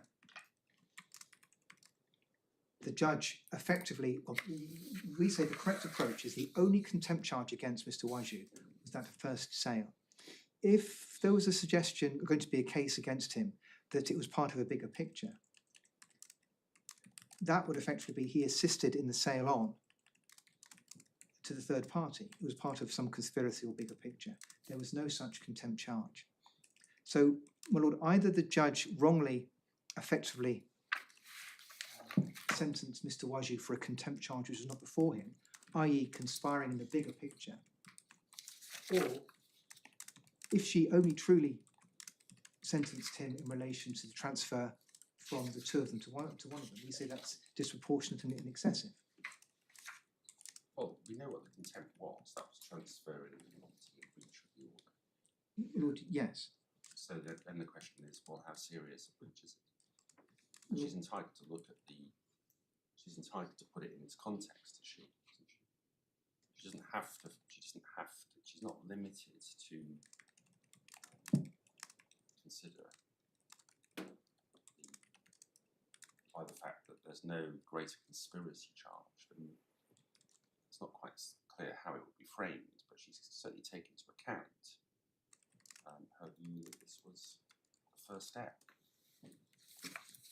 Well, Lord, I'd respectfully invite the court to consider, to imagine the position if the contempt application had been brought in the interim period. what happens subsequently shouldn't impact upon that particular. Why isn't she entitled to take into account what it transpired happened to the property? Well, Lord, there, It sheds light on the initial transfer. on that basis, the judge effectively would be sentencing Mr. Ouajjou not only for the initial transfer, but also for that initial transfer being something part of a bigger picture, which was not the contempt charge before the court, and no evidence was addressed in relation to that.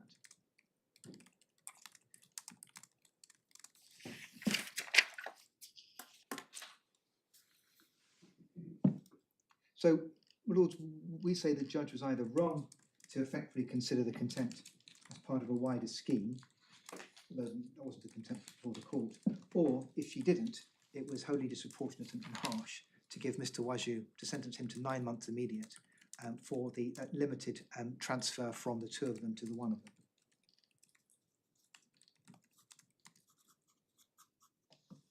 And well, that really covers points 7 and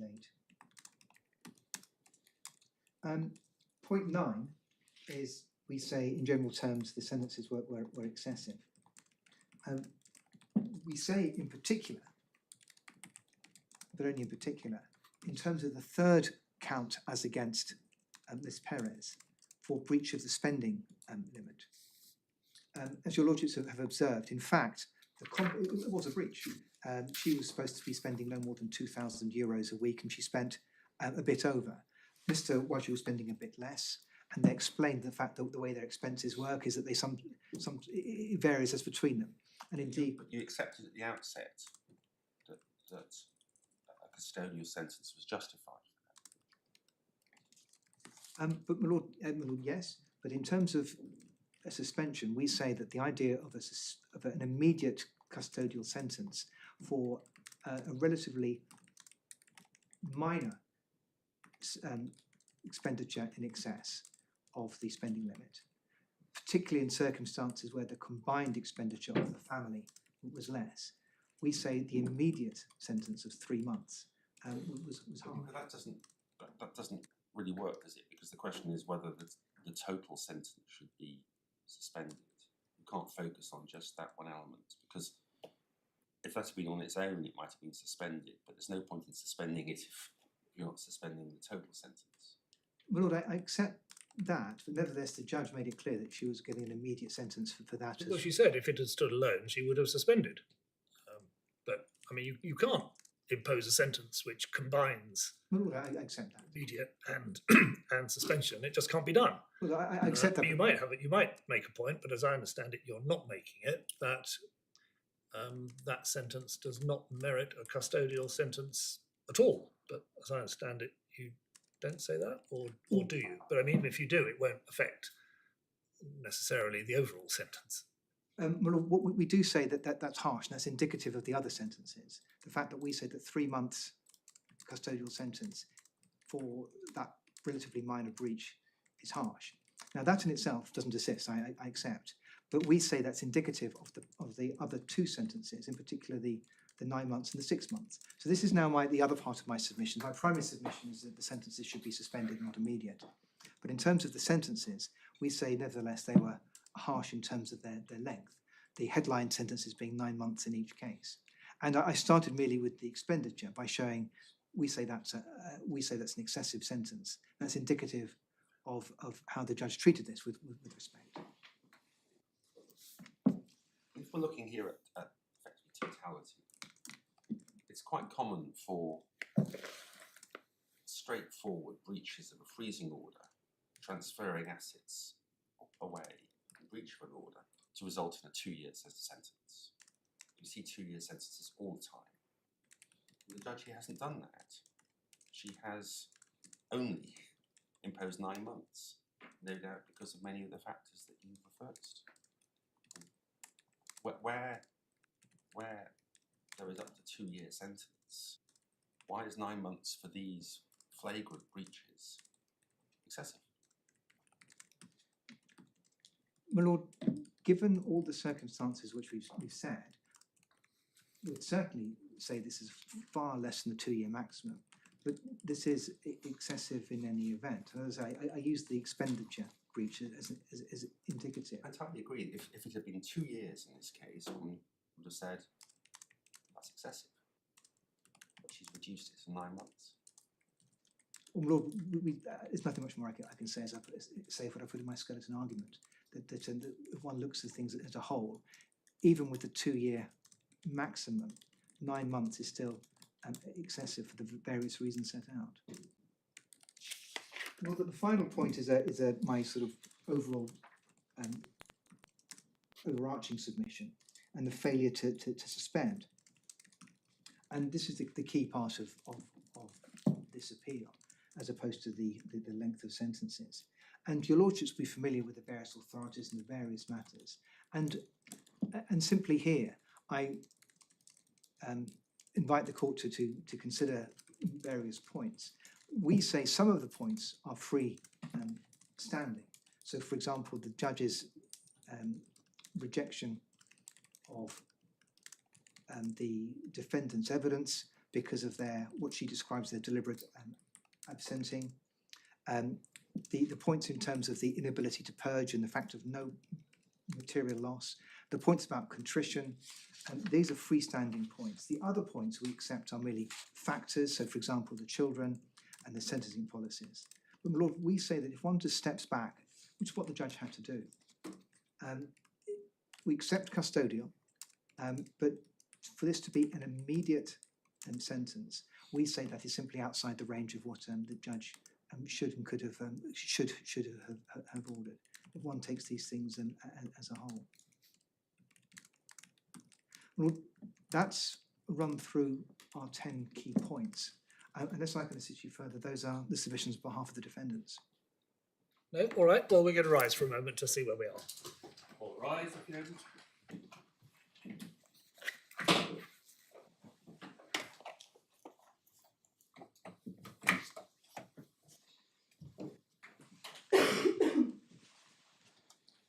Stephen. What was you going to discuss?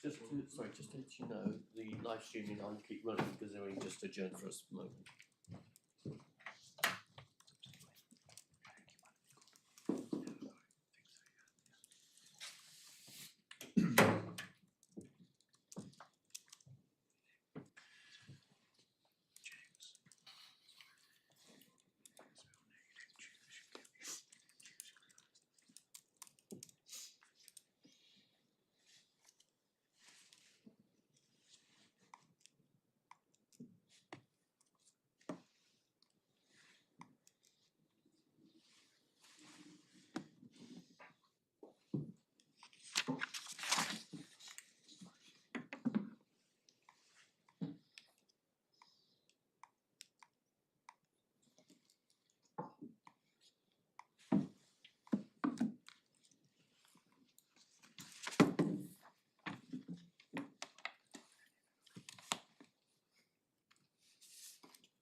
All rise if you're able to.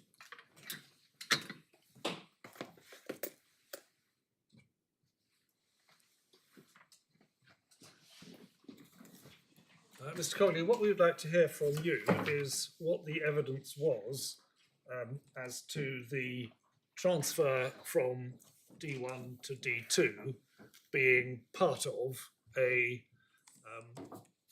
bigger picture, which was going to result in the sale of the property to a third party.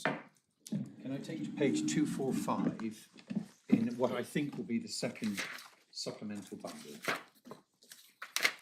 I think it's the first, but I have it. Thank you.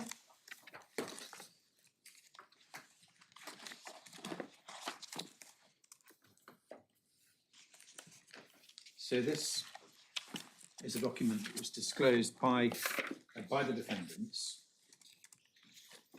and it, as we can see, is dated the 5th of July 2021. So this is, I mean, I'm sure it's not the precise genesis of the of what has been described as the tax advice, but it's an early part in its gestation.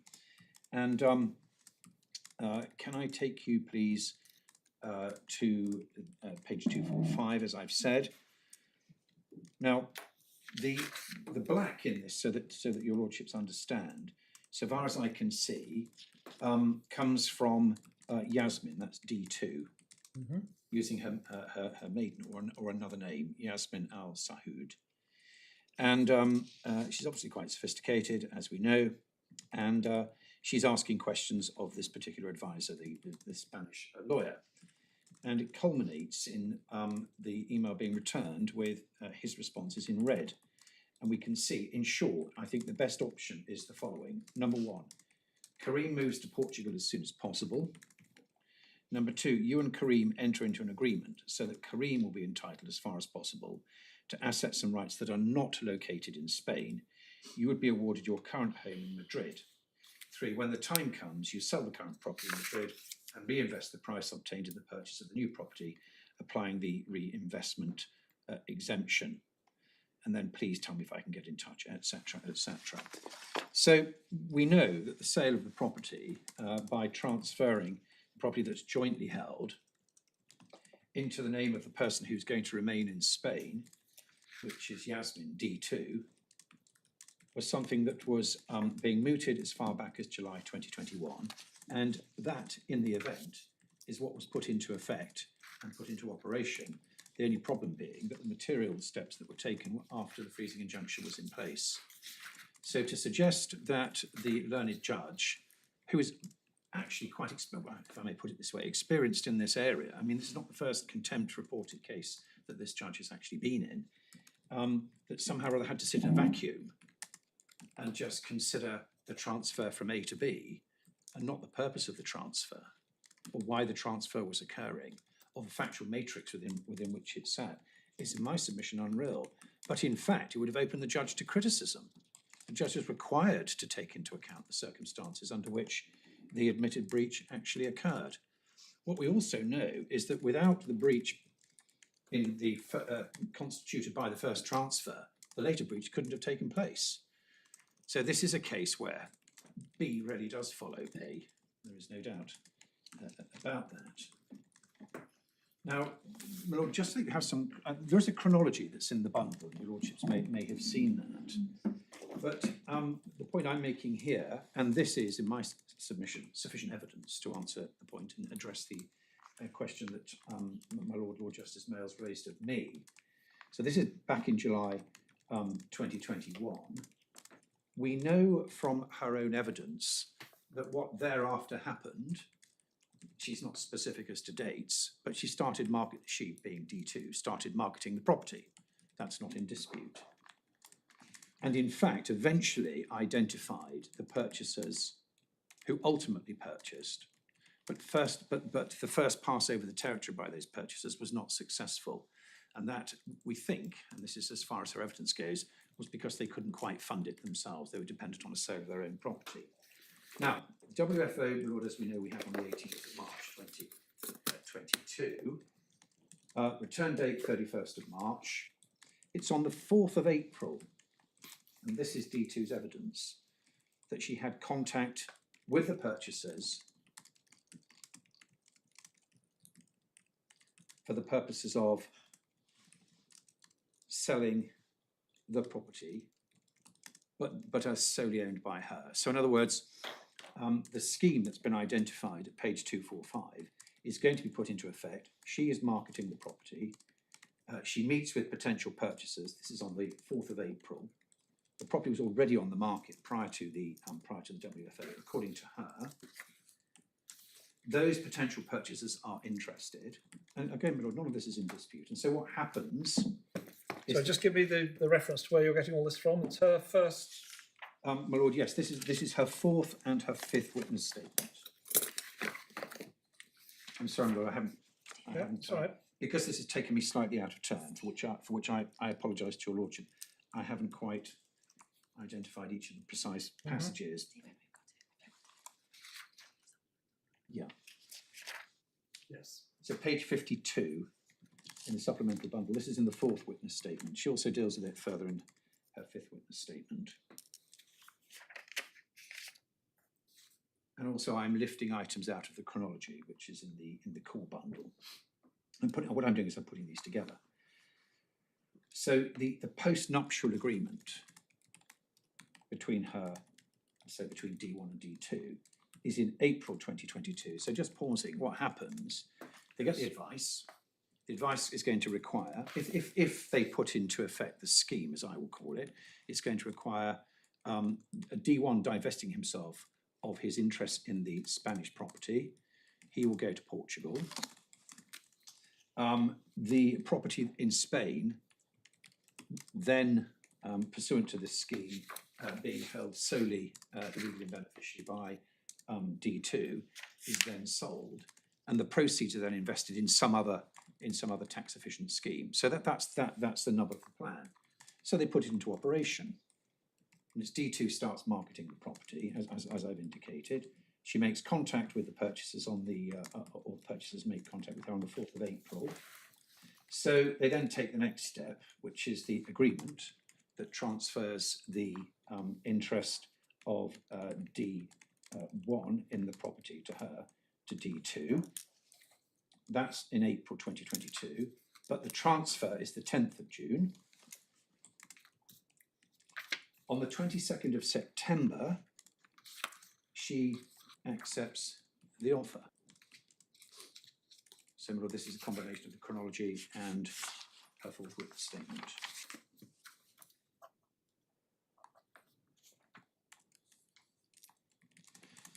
Under those circumstances, to suggest that somehow or other the judge approached the question of the contempts as including and extending to a count, if I may put it that way, that did not form part of the application, in my respectful submission, is misconceived. Nobody was asking her to do that. All that I was asking her to do was to look at the conduct of D1 in its proper context. And as I've indicated,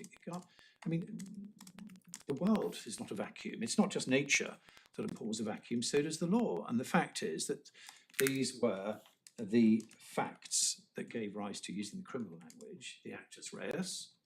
The only issue then was the mens rea, and that's not an issue in this case. So in short, you say that the plan to transfer and then sell goes back to 2021, even before the freezing order, that it is unreal to think that D1 was not aware of that, and that therefore the context for his transfer of his interest to D2 was that it was the first step in the sale of the property, as the judge said. That's how you put it. That's I think absolutely I've right. understood. And this evidence that was, sorry, I see you.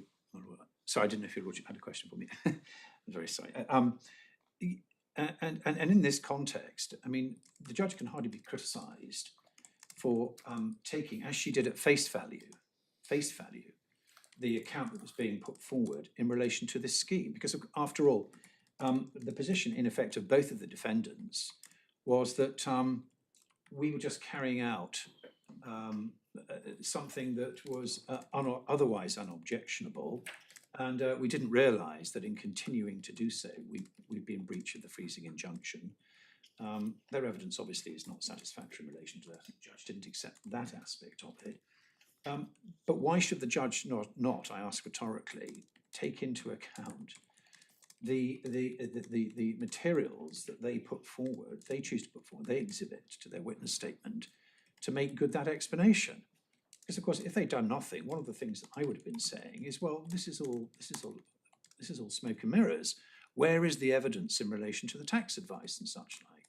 Now, obviously anticipating that, what they do is they put forward that evidence, and that evidence reveals this was all a scheme, and the scheme could not operate without D1 carrying out the transfer that he did, and without D2 accepting it. And of course, these two individuals live together. They still live together. They happen to live together in Portugal now.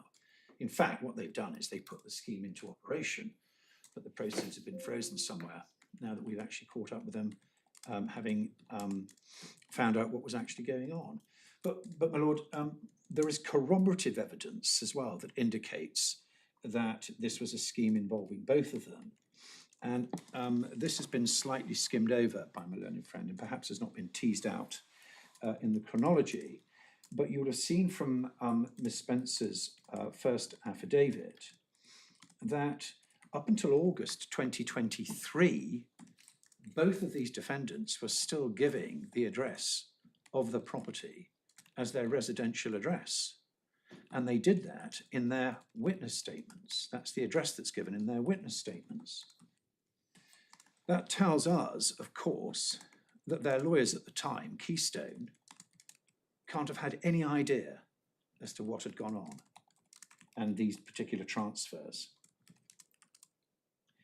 In fact, what also happened was that because of a tactical step that was taken in the proceedings, which the court needn't be concerned with, and that was the assignment of the debt that it was said that was owed by the claimant to Mr. Ramburg. So he was you might not have realised this from the structure of the actual underlying case. He is the person who provided the funds to my client that he in turn then loaned further on down the line to the defendants.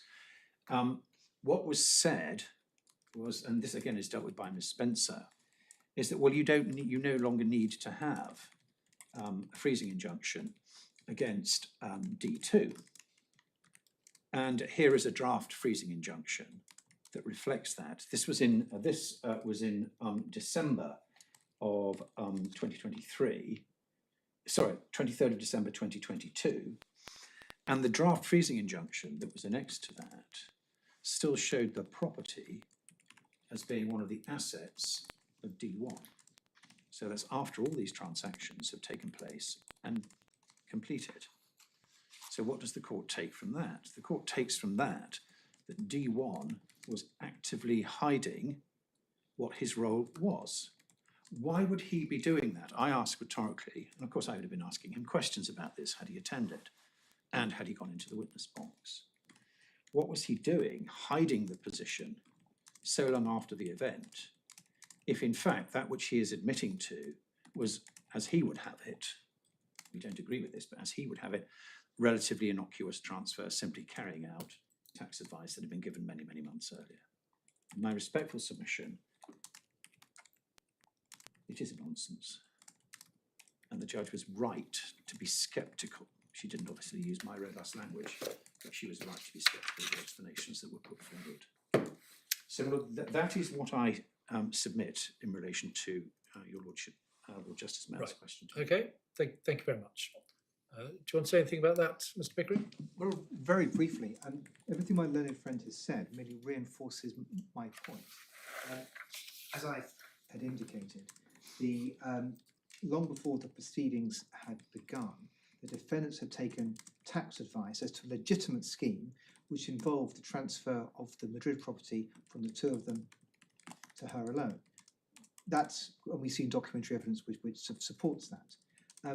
My lord, that's as far as it goes. And yes, it's part of that scheme, and that there'd be an onward sale. We accept that. Nothing surprising in relation to that. But in terms of the only contempt brought against Mr. Ouajjou, that was in relation to that transfer from the two of them to her alone. And we say effectively the judge has then considered, well, if she was considering that breach alone in isolation, it was a disproportionate and harsh punishment, A, in terms of length, and B, in terms of not suspending it. But it seems to us that she seems to have effectively had a further ground of contempt, that he was involved in the onward sale in some way. And there's no basis for that. If that was going to be the case, that there was part of the scheme to be an onward transfer out of the hands of the two of them, that ought to have been a separate charge. That's the short point. Right, thank you very much. We're going to reserve our decision. It will be given to you in writing in draft when it's ready for correction of any typographical or obvious factual errors. Obviously not to re-argue anything. It will then, we would hope that in the light of whatever we decide, you will be able to agree the terms of an order for our approval. If you find that you can't, we will have short submissions in writing and deal with them without any further hearing. I'm sure I don't need to remind you, but I will anyway, about the embargo and the importance which the court attaches to that. We are very grateful to you both for your assistance on this appeal. All rise if you're able to.